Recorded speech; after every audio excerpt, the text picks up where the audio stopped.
Welcome, welcome, welcome. It is Saturday. That means I have a guest for you. Today, the guest really needs no introduction. He's one of the most positive forces in the community. He's done a lot. He is amazing. Let's go ahead and bring him over, Mr. Logan Delgado, Mr. GoodyBeats himself. Thank you, Logan, for being here. I appreciate you so very much. Absolutely, man. Happy to be here, dude. I want to start with just kind of a brief overview for maybe the one person who doesn't know you or your story, just kind of where you came from and how you got on the track to be where you are now. Yeah, so it's actually a long story, but I'll kind of briefly just give you I'll go through it quick. So, um, back when after I got out of high school, got into college, and obviously did the traditional college life, right? Partying, eating absolutely horrible foods, not getting any sleep, just no exercise, no any of that. And so I gained so much weight in my early 20s. And by the time I hit 26, my doctor was like, dude, what are you doing? You're killing yourself. You are literally a slow motion car wreck. And I was like, oh my gosh, like this is crazy, right? I'm 26 years old. I should be in the best shape of my life. And I remember from that point, I got into the gym, started learning about exercising, started learning about working out and nutrition. And sure enough, one of my good buddies of mine, my coworker, um, introduced me to the ketogenic diet. Now, he didn't tell me that I was doing keto. I went to him for information. I went to him for knowledge. And I'm like, dude, I just want to get super shredded. I want to lose all this body fat. Help me out. And he's like, okay, let me write you out a meal plan. Here, follow this. Sure enough, it was a ketogenic meal plan. And I lost a total of 70 pounds. I got in the best shape of my life. I started documenting it on YouTube. And that was kind of like early 2014. So keto was just getting like super popular. And I just went from there, man. I started a YouTube channel. People were freaking out because they could not believe that I had lost all that weight and I was looking the way I was looking by eating fat. Like it blew people's mind. Like there's no way they couldn't wrap their head around it. So fast forward 10 years later, I've still continued to work out. I now am a father of two beautiful girls. I own a company called BioCoach. And I still, I wouldn't say like I'm 100% keto. There's days and there's meals that I do keto, but for the most part, I just kind of focus on building muscle, staying active, working out, and just eating a overall just whole foods, healthy foods diet. I've been following you and your journey with YouTube and everything that you've been doing, to the point where when you left your job, when you Yeah. left your 9 to 5, when you started working with companies and doing, bigger and better things with YouTube, I found you probably sometime in 2016. Yep. You'd have these big cinematic openings with your channel. You'd have the drone flyovers and showing your town in Texas, and Yep. and I was like, that's what I want to do. I never got a drone, but but I mean, I it took me a while to start a YouTube channel, but you were definitely an influence on me and a person that was a positive, like I said in the beginning, a positive force, always with the positivity. Yes. Always. Never really releasing any negative videos, not doing anything. Like you see some creators, they'll try to leverage negativity to grow and gain subscribers and such. I don't think I ever saw you do that. And that's one thing that I try to do is build a community, build it based on positivity, hope, making sure that people who need the help, the guidance can find it and utilize it to get out of whatever they're in that they want to work towards. So I just want to thank you for that. Yeah, man, I appreciate it. Yeah, I miss doing those videos, man. Like I don't have a drone anymore. Well, I mean, I do. Well, pretty much I don't. I do, but it's broken. But dude, yeah, man.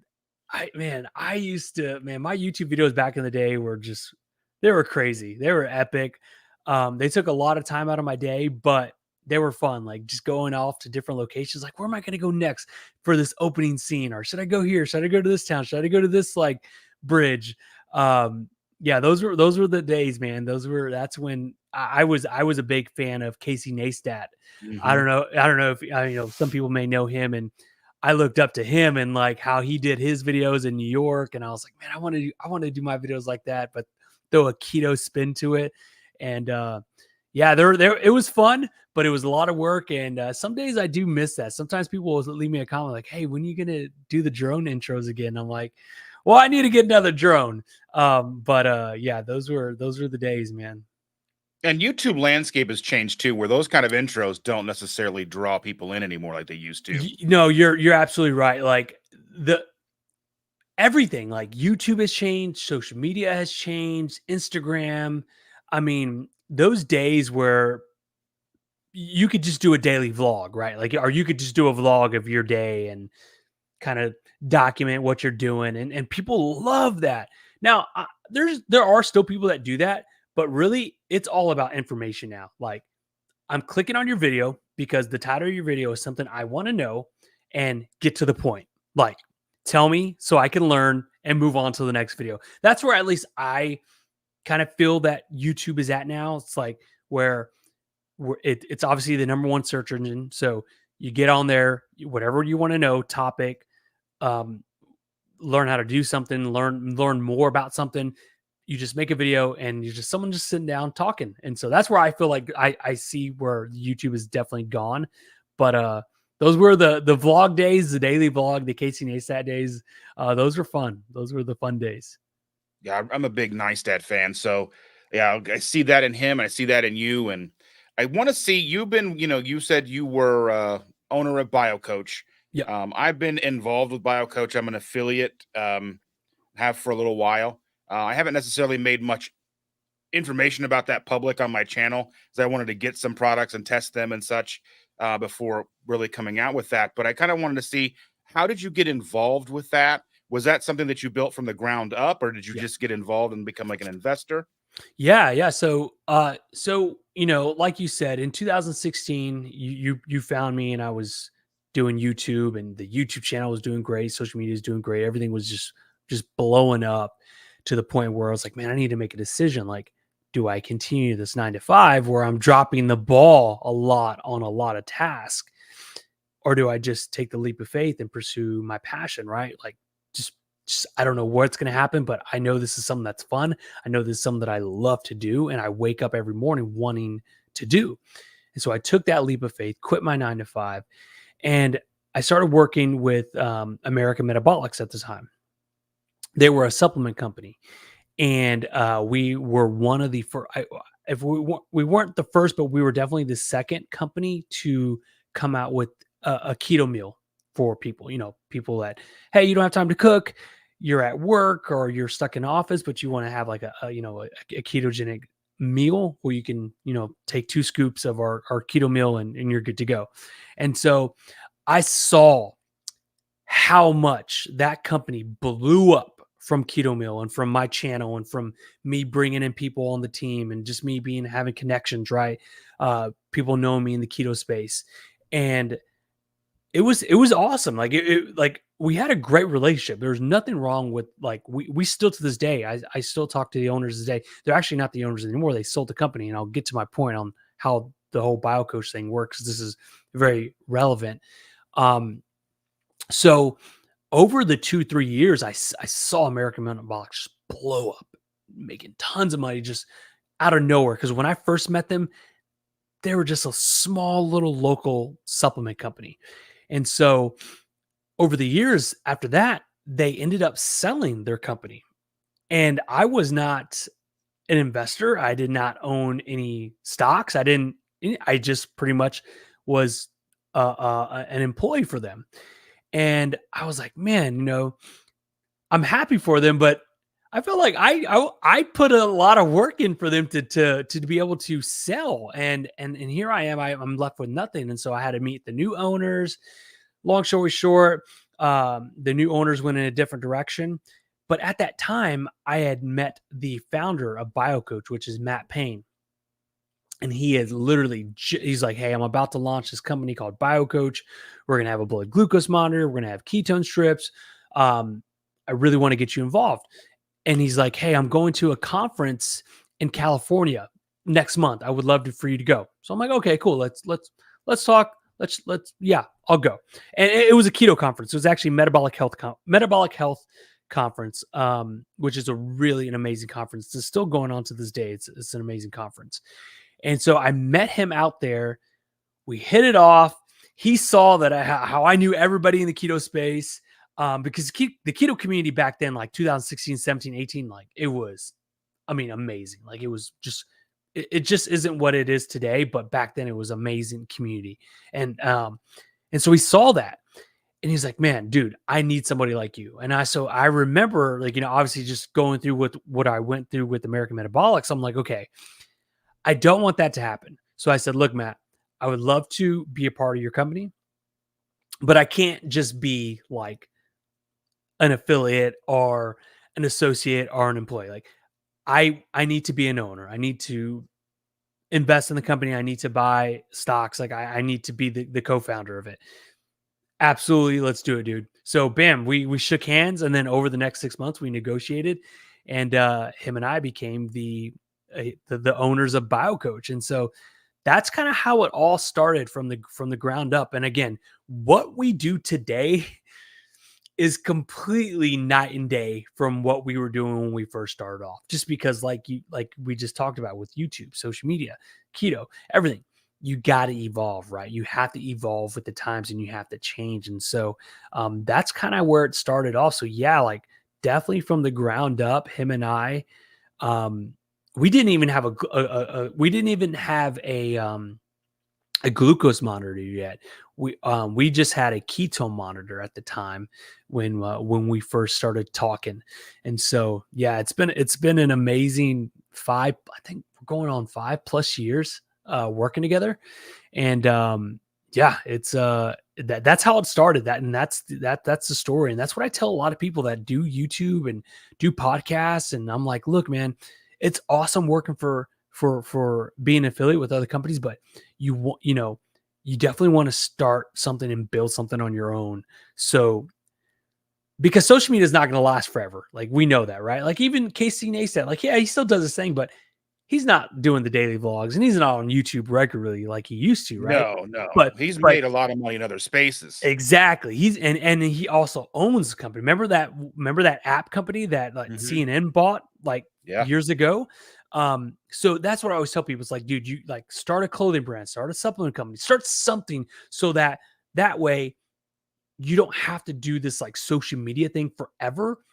You built the audience, you built this community, you built this loyal following that trust you, and now they support your company. And so now you can kind of take a step back from the other things and just focus on the business. And that's kind of like the direction that I've seen myself go over the past, I would say about year to 2 years, is that I've really kind of taken a couple of steps back from the social media aspect and really just throwing everything into BioCoach, because at the end of the day, that is what I want to succeed. That's going to last longer than any YouTube channel, any Instagram account.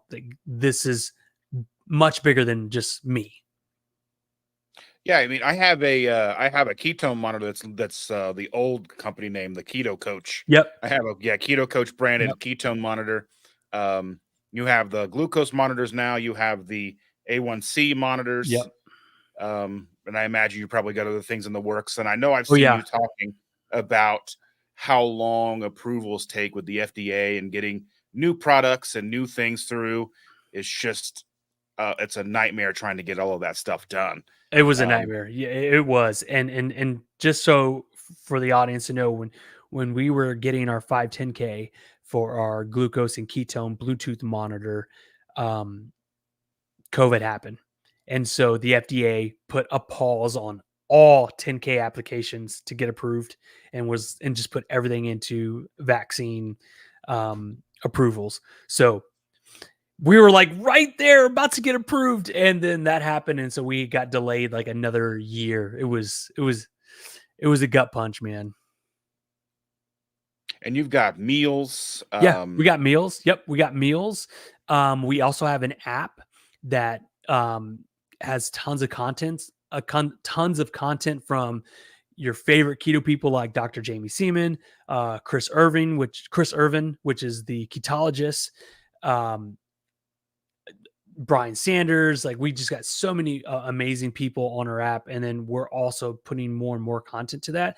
But we're really taking a big shift to where we started to where we want to go now. So we really want to focus on B2B. We really want to go and work with employers. We want BioCoach to be offered to companies like, for example, let's just like Best Buy. Like I want every Best Buy employee to be able to sign up for the BioCoach program. And so that's what we're really, really leaning on. And another big thing that we're really focusing on is, and I'm sure there's a lot of mixed emotions about this topic, but I think it's very important. And that is the GLP-1s, Ozempic, Wegovy. I'm sure you heard of it. It's the new and latest thing when it comes to weight loss drugs. And my personal stance on it and BioCoach's stance on it is like, look, if you want to do that, that's fine. We're not here to tell you what to do and what you shouldn't do. But what we are here for is we want to help you. So if you are going to take these GLP-1 drugs like Wegovy, semaglutides, Ozempic, if you look at the data, a lot of people are ending up with more body fat than they had when they first started. And the reason for that is because you're not eating enough when you're taking these weight loss drugs. You're not eating enough protein, and you're not eating enough calories. And so guess what? You're losing lean mass. And that's the one thing you absolutely do not want to lose, especially as you get older. It gets more and more important, right? To have muscle. And so what BioCoach is doing is we want to work with people that are on these GLP-1s. And we want to show you how to change your lifestyle, how much lifestyle is important to take these drugs. But then not only that, give you an off-ramp. Because that's the one problem I see with these drugs is that there is no end date for them. The doctor doesn't prescribe you these and say, oh, well, you got to get off in 6 months. No, you can take them for as long as you want. You can take them for the rest of your life is what they say. We're here to show you like, look, we're going to show you how to change your lifestyle, how to change your eating, how to prioritize protein, how to exercise, and give you an off-ramp to eventually get off these drugs. So that's really like, again, from what we started with, like you said, the Keto Coach, Keto Monitor to where we're at now, working on B2B enterprise, wanting to help people with the GLP-1. We've really come a long way. The irony with these medications is one of the detractors they always said along like the ketogenic lifestyle. They were always saying, well, if you stop it, you'll just gain all your weight back. And that's the exact same thing you see with these medications, where if you can lose, I've had family members losing 60, 70, 80 pounds with this medication. But again, they're not doing DEXA scans. They're not doing that kind of preventative look to see, is it fat loss? Is it is it lean body mass loss? Yep. Because especially with one of the family members that I have that's taking it, she's older. So lean body mass is paramount to her being able to, live a healthy life into the extended years, right? Where if you're not strong enough to live, then, you can't move yourself around. It's just it's a scary proposition all the way around, because I think however long something like that's been going on in trials with the FDA or whatever before we ever heard about it, I still think that it's a very, at least in my opinion, it feels rushed, and they're just getting it out to people, and people are taking it because they're seeing the results. Yep. Side effects and whatnot be damned, right? Yeah. And again, like the way I see it personally is like, I'm not going to get these people to not take them. I'm not going to get these people to not be interested, right? Like you just said, they're seeing the results from their church friends, their group, their family members, their coworkers, right? And so if they're going to take it, it's like, here, let me show you how to do it the right way. Let me show you how to incorporate lifestyle changes. Because like what you just said, they're gaining all the way back. The reason why they're gaining the way back is because they've made no changes to the way they eat. They literally eating the same way, junk food, fast food, McDonald's, no exercise, and just giving themselves a shot every week. Yeah, you're going to lose weight because it's going to suppress your appetite. But guess what? As soon as you can't afford that anymore, or your insurance decides to not cover it anymore, or your work decides to not cover it anymore, like you said, you're going to gain all that weight back because you've incorporated and implemented zero lifestyle changes, which is very, very important. Because I think that's the importance of the lifestyle, the ketogenic lifestyle, carnivore lifestyle, whatever it may be. You built, starting where you came from, you came into the ketogenic lifestyle, you lost weight, you built, a wonderful foundation of muscle. You also built the foundation, the framework for control over food, control over, Yeah. what how you live your life. you know um Same thing for myself, as I'm like so many, a food addiction, and the ability to have that food control, to be in the grocery store and walk past the deli or the bakery down the cookie aisle and not have that urge to reach and grab and throw everything in the cart and Yep. go home with it and hide in a corner, like that ability. I think just putting a drug on it just puts a band-aid on it, because then, yeah, you're not changing your habits, you're not changing the food you're putting in your body. I still see family member going out to eat all the time and such. Yep. It doesn't change. Yep. So, and one thing you did mention is the fact that from when you started the ketogenic lifestyle to where we are now and how things have drastically shifted. When you started working with American Metabolics, there was very few products on the market, Oh yeah. though most of those early products were probably more likely to be clean, so to speak, than they are now. We've got an abundance of products, Yep. and I would say clean is not what they are in the slightest. Yeah, there's some outliers out there. There's some companies that are doing it the right way, but a lot of them are just kind of just slapping keto on the label and hoping you don't pay attention.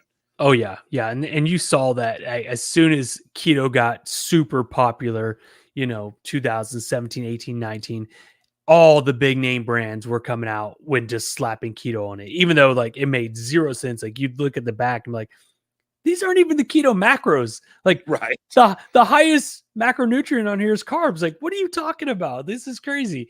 But again, right? They know that they prey on consumers not knowing, right? And that they know that consumers only know buzzwords. And so, keto approved, whatever, low sugar or low this. You really saw a lot of that. But yeah, it was interesting to see too, because yeah, when I first started the ketogenic diet, there was no snacks, there were no cookies, there were no keto pizzas, there was no keto bread, there was no keto anything. You had to like hand make that by scratch. And fast forward a couple of years later, it was like there's keto everything: donuts, ice cream, beer, bread, waffles, like you name it. Like there was keto everything, and you got to be really careful. Yeah, you definitely had to be careful because, like you said, these companies are just slapping the word on there, and it definitely wasn't good. Wasn't good for you. We have a question here from Jen Delaney. She's asking, what would your advice be on how to start a consistent workout routine for a newbie? Oh, that's a good one. Yeah, and I've talked about this many times. So when I first started, um, there was a gym that I had to pass to get to work. So driving into work and leaving work, I had to pass this gym. Um, and so what I did was like, okay, well, let me see if I go in the morning before work and let me see how that works. It worked out great. Let me see if I go during lunch, if that'll work. Okay, let me go after work at 5 o'clock.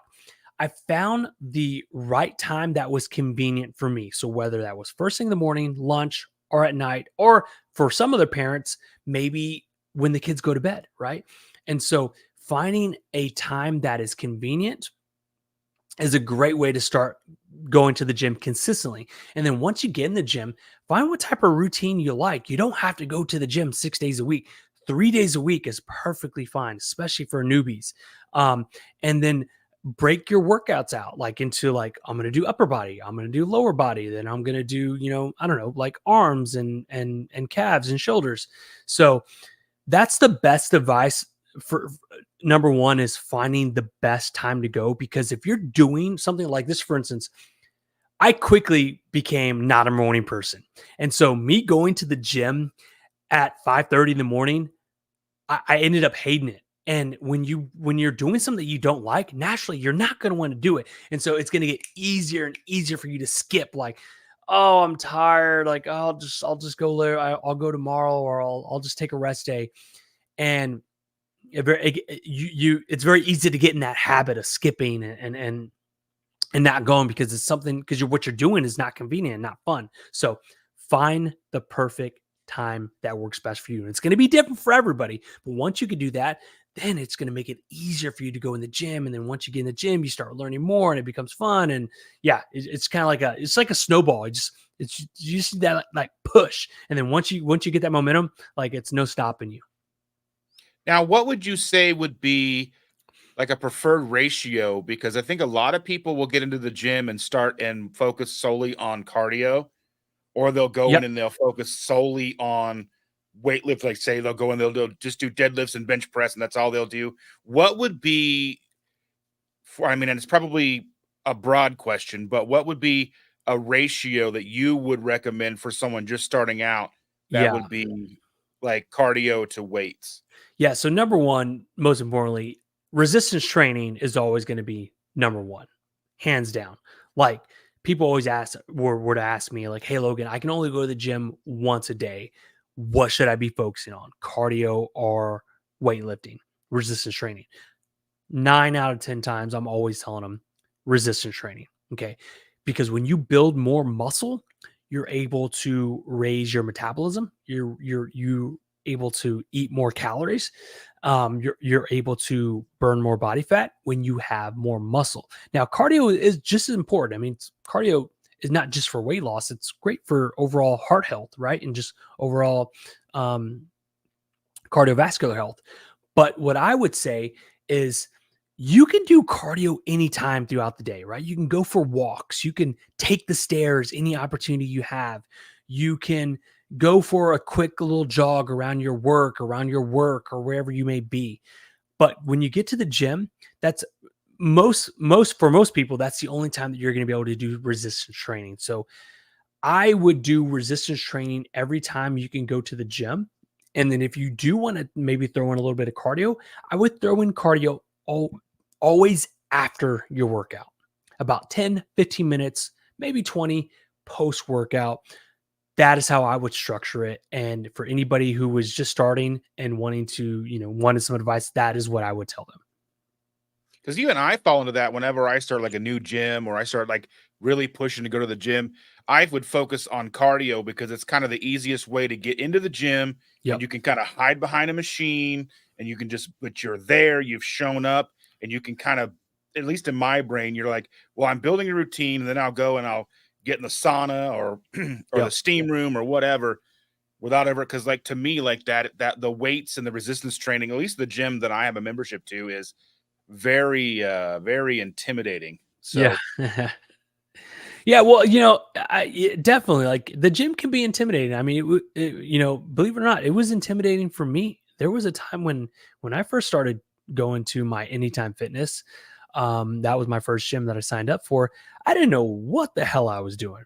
Okay, I was literally just jumping from machine to machine to machine. So I'm doing legs, I'm doing arms, I'm doing shoulders, I'm doing back, I'm doing chest. Then I'd come back the next day and do it all over again, not having a clue on what to do, right?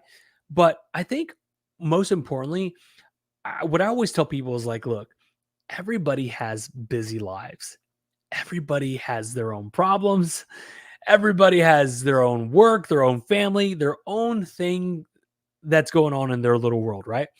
Trust me, they're not worried about what you're doing. They're not staring at you. They're not looking at you. And if you think they are, they're not going to remember you tomorrow, or they're not going to remember what you did at the gym. So if you think like, oh, I'm kind of embarrassed to do this exercise wrong, or someone so and so is looking at me, or all these people are looking at me, trust me, nobody cares. Okay. Everybody has their own stuff going on in their lives. They're not worried about you and what you're doing at the gym. So just get in there. The only way to get comfortable and to get better at doing these exercises is by doing them. So get in there, try out the deadlifts, try out the back squats, the front squats, the lunges, the, RDLs, whatever that may be. Just get in the gym, excuse me, and learn how to do them, because that's the only way you're going to get better. Yeah, 100%. Looks like somebody down here is wanting to know, what's your favorite workout beverage? Oh, workout beverage. So I would assume you mean like pre-workout, correct? It's got to be pre-workout. Probably, yeah. Yeah. So I mean, I am a sucker for anything and everything pre-workouts. I really don't have a favorite pre-workout, to be honest with you. Like, there's not a go-to pre-workout that I absolutely take. I just know that I got to have some type of pre-workout, right? I got to have some type of stimulant in there that's going to get me going. Sometimes I like a little beta alanine. A lot of people don't like that. For people who don't know what beta alanine is, it's literally that thing that makes you feel like your face is on fire, like there's 1,000 bees on you. It kicks in for about the good first 5 minutes after when you drink the pre-workout, but it really gets you going. But I honestly don't have a favorite one, to be honest. Do you know who Jonathan Shane is? I think Yes. yes. The Keto Road, is that? Yes, Keto Road. Yeah. Yes. Yeah. So, he's a good friend of mine. I've met him a couple of times. He actually just launched his supplement company, and he has a pre-workout that he sent me. And so I've been taking his for the past 2 weeks, and I love it. I feel bad because I don't know what it's called. But is he doing Keto Brains? Am I thinking the right thing, or is no, that somebody different? No, it's okay. not. It's not Keto Brains, Okay. but Keto Road. He's a runner. He's done keto. He's now into running now. But I've been taking his pre-workout and I love it. So if you guys want to check his out, like, look, when you do YouTube and you do social media, like I said earlier, guys, it's all about supporting your friends, right? Supporting Keto Savage, right? Robert Sykes, the Keto Bricks. And could I go buy a Ghost pre-workout? Yeah, because Ghost is like probably one of the most popular in the fitness industry, right? Everybody loves Ghost. But like me buying a Ghost pre-workout, the owners, it ain't gonna make a difference to the owners, right? But me supporting Jonathan, me supporting the Keto Road and his small business, that's going to go a long way. And so that's what I want to do, right? Like, I want to support his supplement company. I want to support his pre-workout. So, like I said, I've been taking his for the past 2 weeks. I absolutely love it.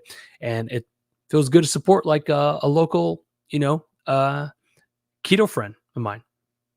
Yeah, Jen says called Performance Gains, and she put the link in the. There you go. Thank you, Jen. Shout out to Jen. Yeah, go support him, man. I mean, that's what it's all about. It's all about supporting people. And I reached out to him when he launched his company, because I was like, dude, that's awesome. Like, I have been wanting to launch a supplement company. I should have done it years ago, back when keto was super popular and I was super popular, but I wasn't brave enough. I was scared. It's a big investment, right? It's scary. You don't know if it's going to work. So when he launched his, I reached out to him and I was like, dude, that's freaking awesome, man. Like, good for you. It motivated the hell out of me. And, he's a good guy as well.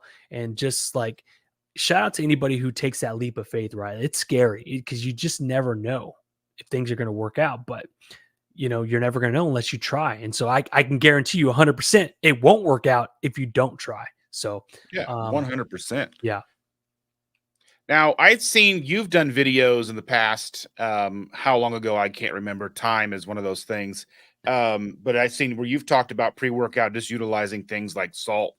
Just, adding salt to your coffee or, that kind of thing. Yeah. Now, is that something you would still recommend to somebody just to start out? I recommend that for people because pre-workouts, if you're not used to them, like, I mean, yeah, they'll kind of get you jittery. Like, they'll kind of get you, feeling a little queasy, a little weird, especially if you're not used to them. But also, for a lot of my clients that I work with, they train first thing in the morning. Okay, right? They get up early before work. They probably don't need to take a pre-workout first thing in the morning. Like, that's not what they need to do first thing in the morning. So what they do, and a lot of my clients like to fast, and so they don't want to break their fast, but they need that, like, hey, I need just something to get me going in the morning, but nothing too extreme like a pre-workout. Coffee and salt is perfect. Okay, salt, because that's what you need, right? You're gonna need that to give you make you just give you that pump. The salt's going to give you that pump feeling. It's going to get your veins going. And then the coffee is just a natural caffeine, right? Like, I mean, just black coffee in the morning, caffeine is going to wake you up. It's going to get you going. But that's what I used to always do when I used to train in the mornings. Now, again, this was a long time ago because I am no longer a morning person anymore. But first thing in the morning at 6 o'clock, most people don't want to take a pre-workout. I mean, that's just like, yeah, that's something I would normally do midday. But coffee and salt is perfect, especially for beginners and especially for you morning people who want to fast as well. Yeah, our middle boy starts going to the gym and he goes, "What's a good pre-workout?" And I'm like, "Salt." And he is like, he basically looked like, "You're dumb," and walked away. I was Yeah, like, yeah, yeah. They don't want to hear that. They want to, "No." yeah, they want the extreme stuff. But no, that is like salt, absolutely. For sure. And sometimes I'll do that. Sometimes I'll take a pre-workout and I'll put a scoop of Redmond's real salt um in the, just to give it added sodium. Like, it's not gonna hurt. And Jen says, she's, "I gotta say, Logan, you were one of the first keto channels I found when I started. Your positive energy and easy to follow instructions were a big part of my enthusiasm for changing my life." Jen, I appreciate that.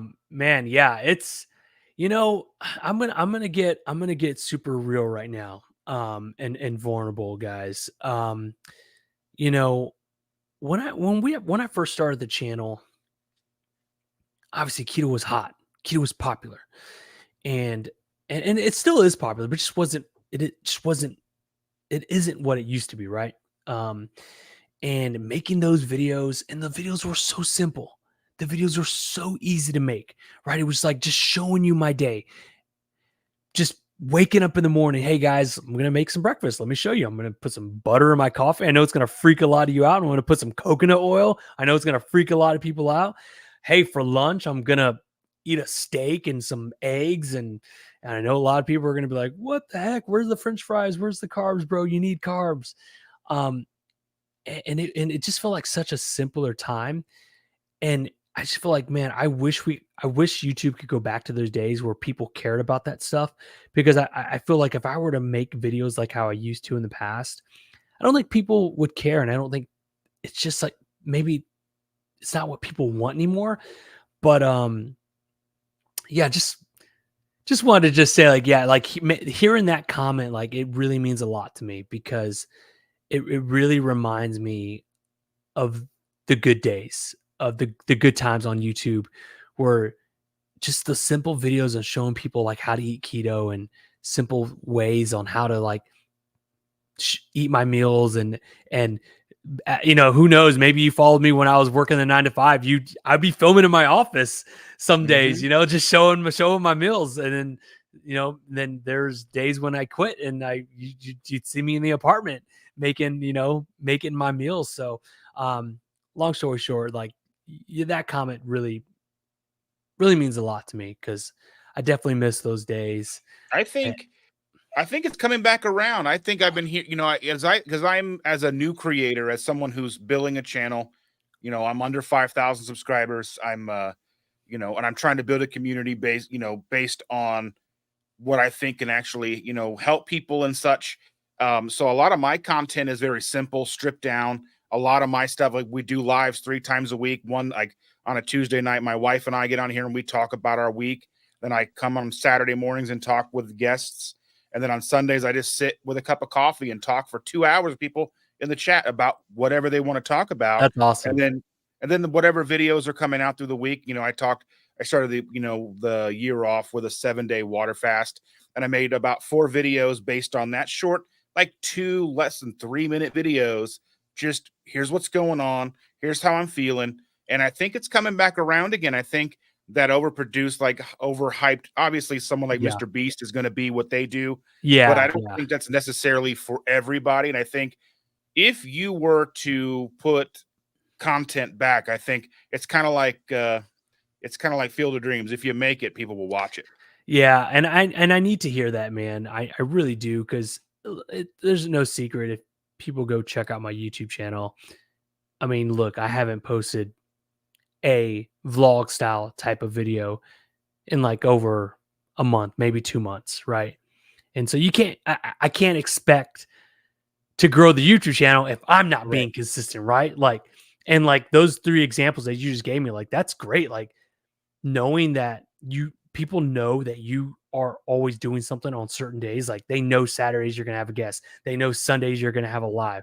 Like the wife dynamic is amazing. Like I love, like, that reminds me of Ken Berry and Nisha, right? Mhm. How they always do their Facebook lives and YouTube lives on Mondays or whatever days they do them on. Like I love that. Like that's great. Like being consistent and believe it or not, Jen, and you are motivating me right now. Like I really I miss YouTube, but at the same time, it's like Logan, you need to be consistent. If you truly miss it, you need to make videos and you can't just make one video a month. Like people are gonna not want to commit because they know, oh, this guy makes a video a month. Like I'm not gonna commit my time to him. If But I if they knew you were making 1 video a month, I would be into watching 1 video a month. If you were making, and that's how I look at a creator like yourself. I mean, you're not making content as much as you used to, but you were still on my short list of people to reach out to have on this show because Yeah. I think you are, as a person, invaluable. Your positivity, goes miles above somebody who may have 1 million subscribers. Yeah. So I think that's what this community really is in, desperate need of, is that positivity. I see, you know, not to throw anybody under the bus or anything like that, but I see a lot of creators right now that are kind of picking fights. Yeah, They're negative, Yeah, yeah, it's crazy, unfortunately, negativity and drama sells. it does. And if not sales, it gains eyeballs, right? And it just is what it is, guys. I don't know how to explain it. It you know, it's just what it is. And so yeah, a lot of people pick fights, call each other out on YouTube, and it's all just to get a rise and to get views and all that. And it's like it's never been my thing, right? I'm not into gossip and drama and look what so and so is doing or look what so and so said. But it yeah, it's out there for sure. Because even I made one video where it was more like not necessarily a reaction video, but I'm sure you were familiar with the song. There was a song that came out about maybe 6 months ago, that Oliver Anthony song that came out that got real big real fast. Yeah, yeah, yeah, And there was like a line in the song talking about, like welfare and, fudge rounds and such. And I was like, I made a video about that, but it had nothing to do with him or, any negativity to him. But it was more along the lines of, you know, how easy it is to, to be in a situation where you are relying on fudge rounds and you are on, food stamps and you are on these things, like how easy it is to be in that, and more of like just a kind of an explanation of like how easy it is yeah, to get in that situation and how hard it is to get out. So it wasn't, like a hit piece or anything like that, but I just wanted people to understand, as someone who came from my mom being on welfare and us yeah. having food stamps and, you know, eating the trashiest food you can imagine Oh for yeah, most of my life,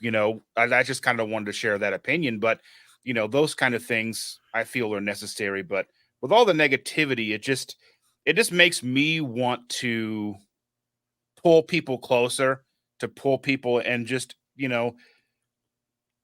be as positive as I can, because I yeah, figure if we can be a lighthouse for people, because I know how I was, because Uh, my mom passed away in like 2013 from heart attack, stroke. She dealt with that stuff for her whole Mhm. life, and I was on a path. I was over 420 some pounds, and I figured that was going to be my fate. That's where I'm going to go. I guess that's just how it's going to be. And then I was able to dig myself out of that, and that's what I want to be, like a shining light, just like you've been for a lot Yeah. of people as well, where, just that positivity, that understanding, just being here and, saying, I've been there. I know what you're feeling.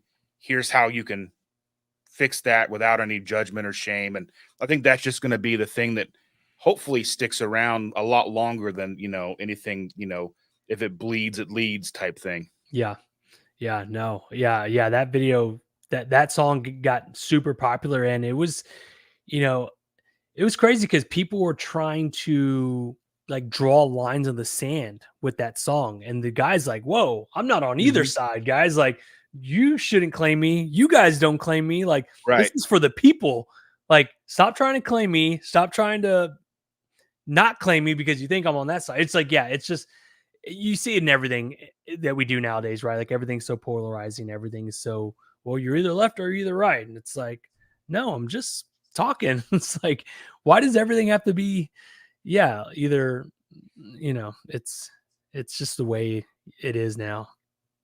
And there's another question here. So Evelyn's asking, she's asking, what does a typical day of eating look like for you now? And do you incorporate intermittent fasting? Yeah, great question. So, no, I do not incorporate intermittent fasting. Look, nothing wrong with intermittent fasting. It was a great tool. I used to do it all the time. I mean, I was literally a intermittent fasting, like, just I had to do 18 hours every single day. Like, I was all about intermittent fasting.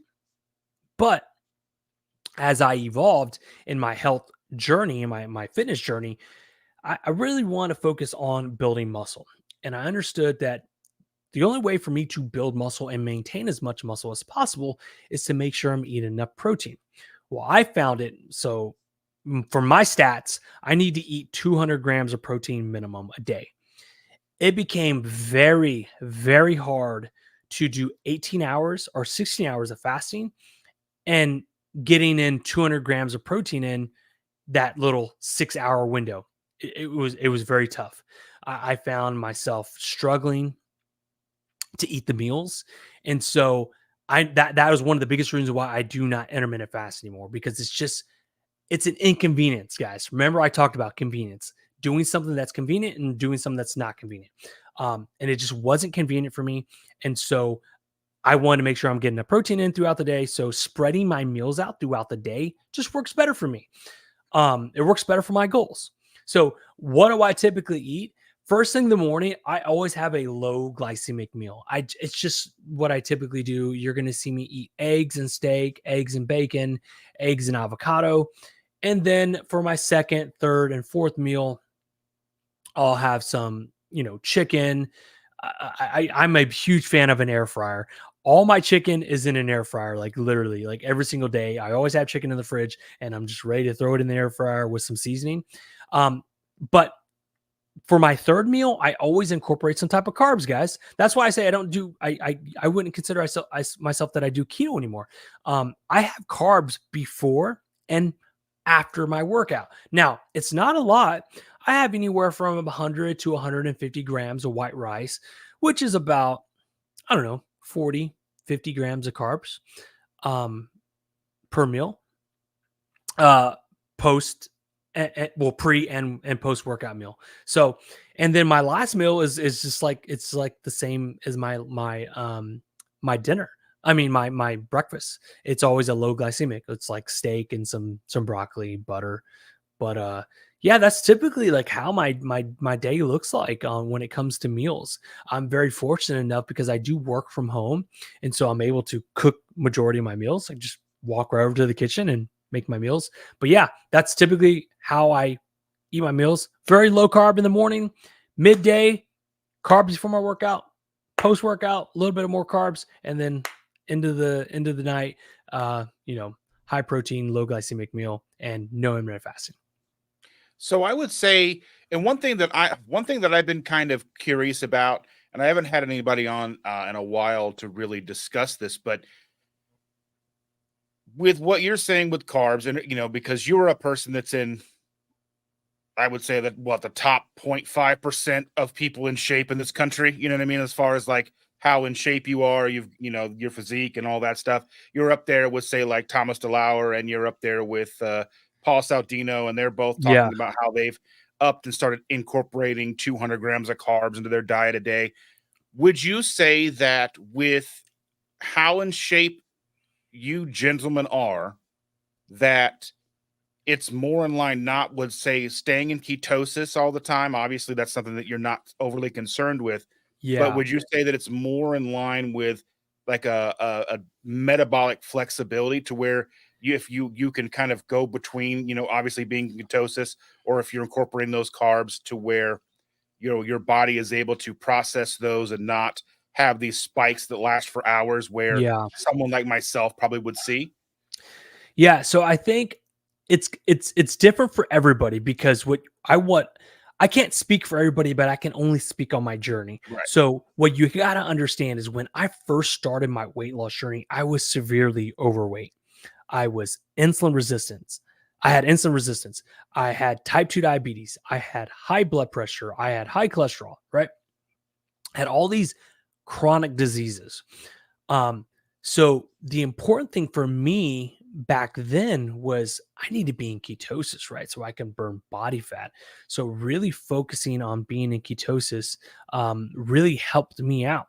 But as I lost all my weight, and I was like, okay, well, I don't need to lose any more weight. Like I reached my goal weight. I'm happy. Let's now focus on building muscle. Building that muscle, doing that resistance training really helped my body be able to be more metabolic flexible. It helped my body to be able to take on more carbs without having massive glucose spikes. So what I want people to understand is the more muscle you have, your muscles are like sponges when it comes to glucose and carbs, meaning your body can handle more. So um I can't speak on Thomas Lauer and Saldino, but the reason why I do it is, well, I have a good amount of muscle now. So these 50 grams of carbs or this carbs that I have throughout the day or whatever, I'm not going to have the big negative impact that I would have had in the beginning of my journey, right? When I didn't have as much muscle, when I was insulin resistant, when I did have type 2 diabetes. So what I try to tell people is like, hey, and I've really come a long way, right? I used to not say this. I used to actually say the opposite of this, but I really kind of evolved and look at a bigger picture. Carbs are not the enemy. Okay. They're not your enemy, but they also may not be the best option for you. They may not be benefiting you right now. Now, maybe later down the road in your fitness journey, yes, but right now they're probably not. So it's everybody's goal to get to that point where like, hey, I can have some carbs, I can have this. I built some muscle, I got a lot of muscle, I'm in great shape, I'm no longer insulin resistant. I brought my A1C down, I brought my blood sugar down, I'm no longer a type 2 diabetic. Like I can handle this stuff now. And so that's kind of like how I see it, and how whenever clients come to me and they want to work with me, I'm like, well, let's look at your blood markers, let's look at your biomarkers, let's look at your numbers, and then from there is going to tell me going to give me a good it's going to give me a good answer on what I should be feeding you, or pretty much what your meal plan should have. So I know it's a long answer, but that's kind of how I see it. Yeah, that's just like I said, that's what I figured, but I just always want to kind of get it out there and kind of Yeah. someone, that's in it. Because like I said, there is these videos that come out by these other creators, these other, influencers and such. And I see them and they kind of say, well, I'm doing this and this, but then they don't necessarily speak on the, where they are in comparison to where a lot of us are, where we are, in beginning stages, middle stages, without, being in shape and all that stuff. So Yeah. I think that's an important disclaimer as well. Exactly. It is. And again, being in ketosis, tracking your blood sugar, I mean, these things all work hand in hand, right? They really do. It's like if you have high blood sugar first thing in the morning, most likely you're probably insulin resistant, right? And so it probably would be a good thing for you to be in ketosis. It probably would be a great thing for you to eat a low carb ketogenic diet. Um, so yeah, I think you're right. It's very important for people to realize where they're at in their fitness journey, and then take that knowledge, take what I've learned from my experience, and apply it to your journey, and see if it works. Right? Everybody always, one thing that I always got asked questions was like, "Hey, Logan, where should my macros be?" Well, that's an impossible answer to answer. There is no right 100% accurate number of where your macros should be. But what I would say is like, okay, let's start here. Let's give an example. Let's just start here at 2,000 calories. Let's do that consistently for a week. If you go up in weight, then maybe we need to drop down a little bit. Maybe you lost too much weight. Maybe we need to up it. So the best experiment is always going to be done on your body. And so the only way to find out is trial and error. You got to just take it a week at a time, make those adjustments. But the more data you have on yourself, the more accurately you can make adjustments. So, yeah, just my. I think the ultimate goal, I think, for any of us is to get to where we're not needing to track, where you can listen to your body, you understand how you feel, and how what you consume drives how you feel. And I think that's something that we've lost along the way. And it's obviously something that you have to work towards in the beginning, and a consistent, like, where you're saying is you have to play with the numbers, because I can't say, well, you need to be, you need 100 grams of protein a day. You need, 50 grams of fat and 15 grams of carbs. And that's exactly what you need. And you'll do that for 2 years. That's not, that's not going to be the way that it works, because what you eat today versus what you eat tomorrow may be different. Yep. Because I'm not necessarily a huge, like, I was like that in the beginning with intermittent fasting, 18 hours, 20 hours, 21 hours.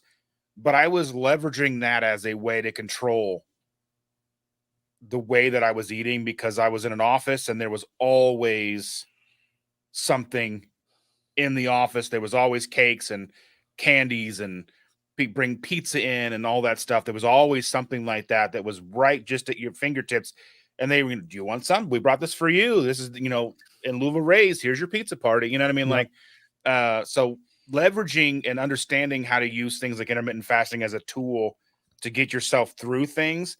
But as I've been home for years now, working, doing this and doing everything at home, I let my hunger dictate, because sometimes I'm hungry at 8 a.m. Sometimes I'm not hungry till 3 p.m. Yep. And if sometimes I don't even think about food until I'm like, well, it's 5 o'clock. I probably should eat something, Yep. So there is a question. I think it's basically been answered, but I'll go ahead and just put it out here anyway.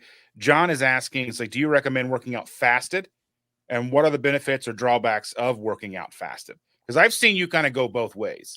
Yeah, I mean, look, there's no pros and cons to working out fasted. Like it's all about what you preference, like you just said, there's some days you wake up in the morning, you don't want to eat, right? There's times I always wake up in the morning and I do not want to eat. That's not the first thing I want to do. That's not the first thing that comes to my mind is, oh, I guess I should start cooking. I guess I should feed myself. Right. And so, yeah, I truly think it's all what you prefer, what your preference is, right? And for most people, like for me, I don't like to eat too close to my workout. So when I say my pre-workout meal, my pre-workout is 2 hours minimum before my workout, right? So if I was working out in the morning and I was going to go work out at 6 in the morning, I'm not getting up at 4 to eat. Like I'm working out fasted, right? So it's again, it's all preference. Like I'm sure you've probably heard like, oh, there's benefits to working out fasted. There's benefits to not working out fasted. At the end of the day, do what you like. What works better for you, right? And for the majority of people, having a belly full of food while you're working out is not very comfortable. And most people don't like that. So I guess like at the end of the day, we're going to keep it simple. If you train in the morning, you should probably work out fasted. If you train in the afternoons, get 1 meal in before your workout and you'll be fine. Let's see. Here's the thing, right? Just Jason Keto says, just hit record, Logan. I Just hit know, I record. know, I know. It's like pick up the camera, pick up the camera. I know. It's, dude. I'm again. Here's another vulnerable. I just got to say it because maybe it's like therapy. Maybe this is a therapy session for me. But Yeah. um, you know what, guys? I don't know when it happened, but I know what happened. I lost my confidence somewhere, some way through my YouTube journey.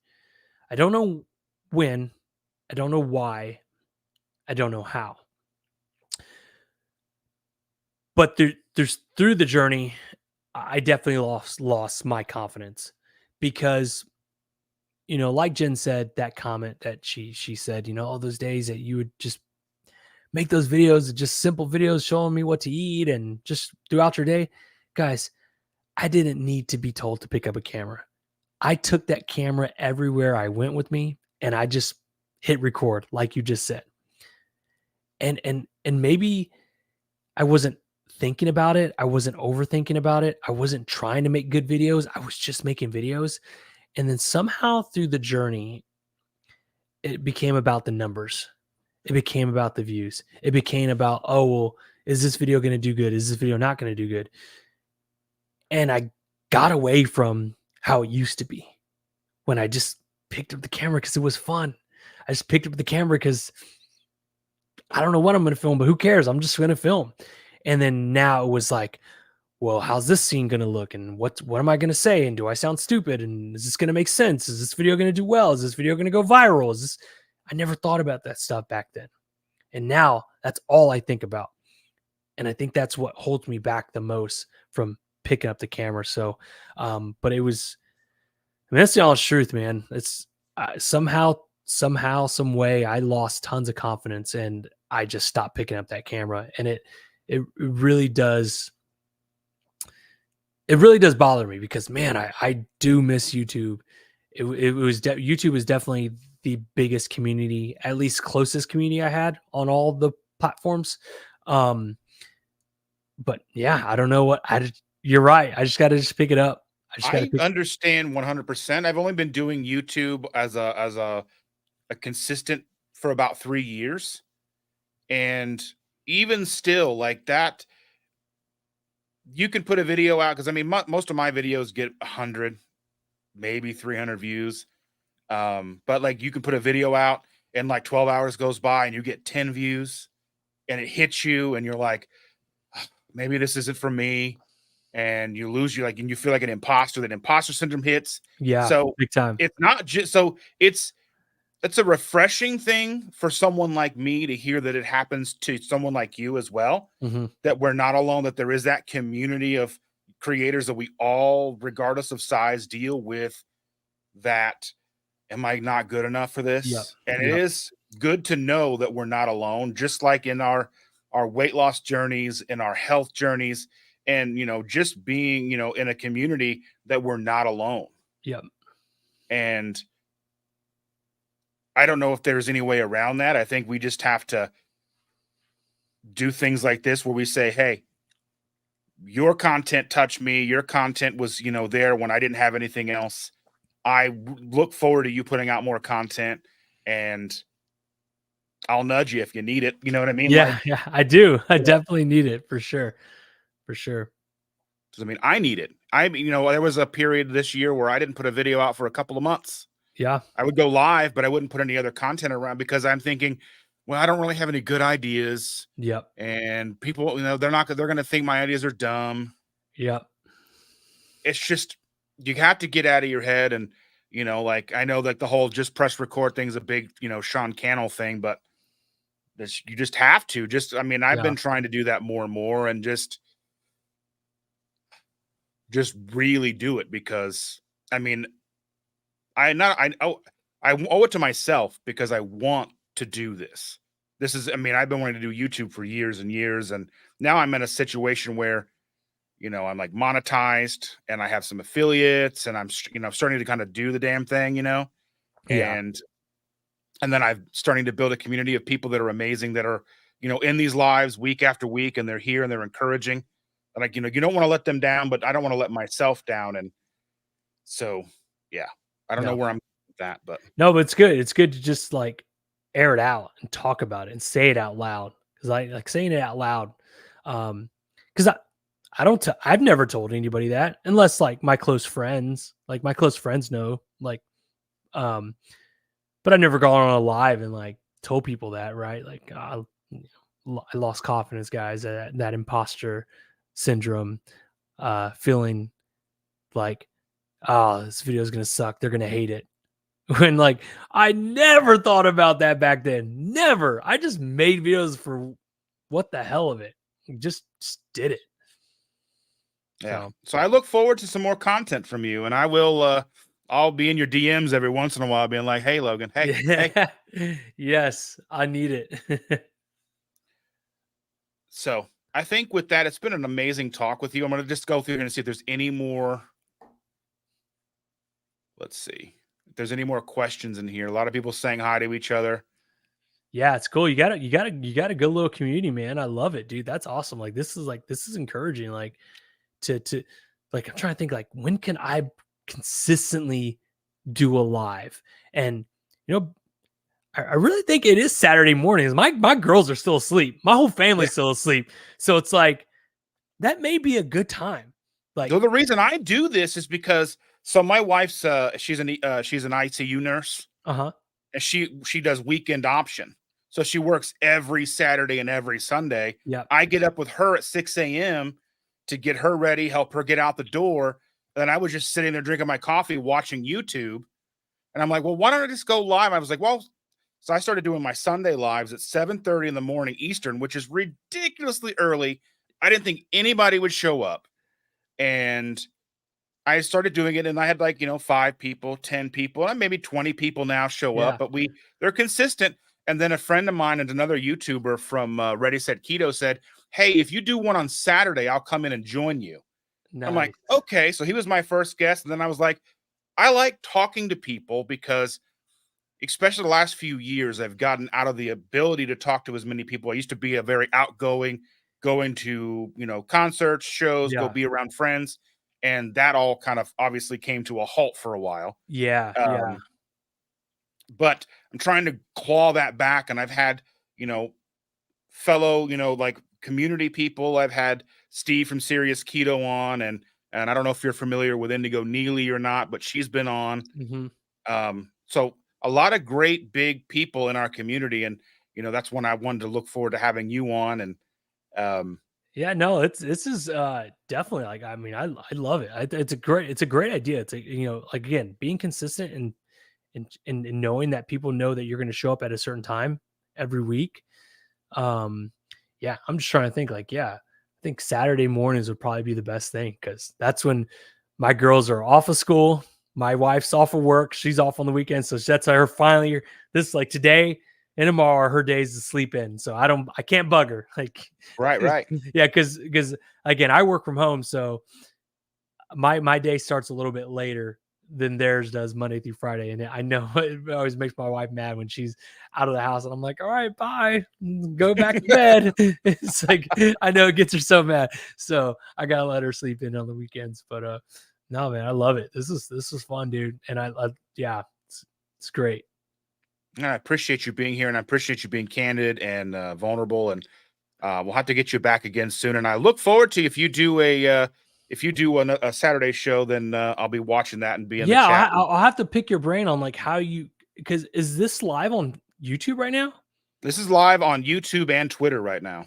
Okay, and yeah, I'll have to see how you set It this up because it was didn't. supposed to be on Facebook, but Facebook glitches out sometimes. Okay, yeah, so I'll have to check out this website that you sent me because like this whole little like backdrop and everything you got like it's cool because I would have just gone I just would have just did live on YouTube like Yeah, this is called just StreamYard, and yeah yeah, it's like $25 a month, and and I go live 3 times a week, and then some. I go live on other people's channels as well. So Yeah, it's an nice. invaluable thing. You can go in and set it up, and you can do members only chats. You can set this up, and you can make it to where you like this would go private on YouTube so people don't see it. Then you can Yep. go in and tweak it and say, I want to just have my members. And you can do like a member chat, and all that fun stuff with the memberships that they have now, and basically YouTube's built-in Patreon type stuff. Yeah, it's cool. So there's a lot of cool stuff to do with this, and make your own backdrops and Heck just yeah. make it your own. Yeah, no, that's awesome, dude. Because I'm actually getting ready to head out of the house here. I'm heading to Cincinnati to go meet up with Jen, who's the one that was talking the nice things about you. Oh, Her and nice. her Awesome. husband and Ready Set Keto and Cindy. Cindy, I think, is in the chat too. Y'all We'll be all get together careful. You for got lunch. a blizzard over there? It's just windy right now. It's not Okay. like it's not like stormy, or it's not like it's cold, but it's not snowing or anything like that Okay, right all now. right. So yeah. This Texas boy can't handle the cold, so Evelyn said Evelyn said you should interview me on your channel. yeah. Yes. Yes, I should. Yeah, no, or I'll get you on my podcast. Yeah. I'd Yeah. like that. So yeah, I just had Dr. Sean Baker on there, and Dr. Jamie Seaman. Yeah, we good. Yeah, let's do it. Well, I appreciate that. Go hang out with your family. And thanks again so much for being here. I do appreciate it more than you know. And I know you've had a rough night. So Yeah, we'll go ahead and we'll call it a day, but we'll be in touch. And thanks so much for everybody in the chat. yeah. Everybody in the You mean chat, the world thank you to me. guys. It was Yes. awesome. You guys All are right. amazing. Bye, everybody. We'll see you See y'all. soon. I'll see you guys in the morning.